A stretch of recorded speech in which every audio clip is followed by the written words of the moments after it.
বসন্ত আহিলে কুলিয়ে বিনালে ঐ গছে বনে হলালে ঐ পাত ঐ অসম চাৰিওকাষে ঢোল পেঁপা বাজিছে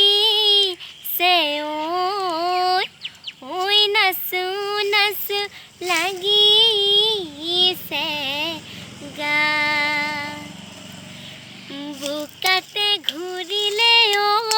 চেনাই বোকাৰে ঐ গৰৈ মাছ বোকাৰে ঐ গৰৈ মাছ আকাশতে উৰিলে আকাশতে উৰিলে বক মনৰে কথাটি চেনাই মনতে মোৰ থাকিলে মনতে মোৰ থাকিলে ক'বলৈ মই নাপালোঁ ক'বলৈ মই নাপালোঁ লগ ধন্যবাদ।